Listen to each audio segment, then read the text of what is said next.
અમદાવાદથી સમાચાર વિસ્તારમાં તંત્રની તવાઈ મહાદેવનગરમાં 80 ફૂટ રોડ પહોળો કરવાની કામગીરી એમસીએ દબાણ હટાવવાની કામગીરી હાથ ધરી અનેક રહેણાંક મકાન પણ જમીનદોસ્ત કરી દેવાયા છે। રામજી મંદિરથી તક્ષશિલા સુધી 80 ફૂટનો રોડ કરાયો પહોળો। ટીપી રસ્તો પહોળો કરવામાં અનેક સોસાયટીના રહેણાંક મકાન જમીનદોસ્ત થયા હોવાની પણ જાણકારી મળી રહી છે।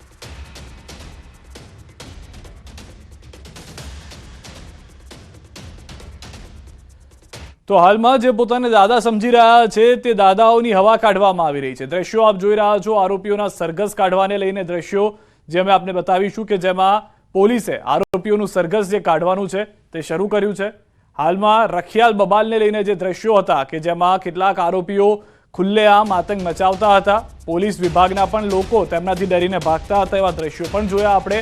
પરંતુ હવે પોલીસ તમામ લોકોને સરખી કરતી હોય તેઓનો વરઘોડો કાઢી અને તમાશો જે તે કરતા હતા તેઓનો તમાશો બનાવી રહ્યો હોય તેવા દ્રશ્યો જોવા મળી રહ્યા છે। સરઘસ કાઢવામાં આવી રહ્યું છે। અમદાવાદના રખિયાલમાં તોફાનીઓ હાલમાં જે આતંક મચાવતા હતા બે હાથ જોડી અને માફી મંગાવવામાં આવી રહી છે। રખિયાલમાં તોફાનીઓના આતંકના દ્રશ્યો આરોપીઓ સાથે પોલીસે કર્યું છે રિકન્સ્ટ્રક્શન। જે ઘટના પર તલવાર લઈને છરીઓ લઈને ખુલ્લેઆમ ફરતા હતા તે ફઝલ, સમીર, અલ્તાફ તમામને પકડી લેવામાં આવ્યા છે।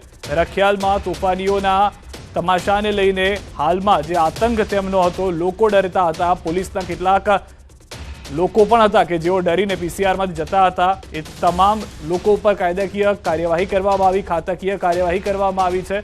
હવે આ જે ચારે આરોપીઓ છે તેઓને ઘટના સ્થળે લાવવામાં આવ્યા છે અને તેઓનો વરઘોડો જે છે તે કાઢવામાં આવી રહ્યો છે। હાથ જોડાવ્યા છે તમામ લોકો પાસે અને જે દાદા બનીને ફરતા હતા તે દાદાઓને ભાન કરાવવામાં આવ્યું છે કે દાદાના ગુજરાતમાં દાદા ન બની શકાય। જે પહેલાથી જ ગૃહ રાજ્યમંત્રી હર્ષ સંઘવીએ દાવો કર્યો હતો કે ગુજરાત પોલીસને છૂટ છે, ગુજરાત પોલીસને કીધેલું છે, સૂચના આપેલી છે કે જે પણ લોકો દાદા બનવાના પ્રયત્ન કરતા હોય તમામ લોકોનું સરઘસ કાઢો, વરઘોડો કાઢો। તો તે રીતની જ ઘટના અમદાવાદ પોલીસ હવે કરતી જોવા મળી રહી છે। ફઝલ, સમીર, અલ્તાફ અને મહેફૂઝને હાલમાં લઈને આવવામાં આવ્યા છે।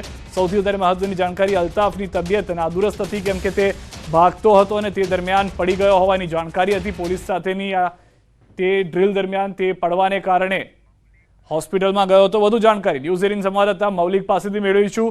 મૌલિક, હવે ફરી એક વખત આ સરઘસ અને વરઘોડો કાઢીને પ્રસ્થાપિત કરવાનો પ્રયાસ થઈ રહ્યો છે કે જે દાદા છે તે કોઈ પણ નહીં ચાલે, અમદાવાદ હોય, સુરત હોય કે ગુજરાતનું કોઈ પણ શહેર હોય।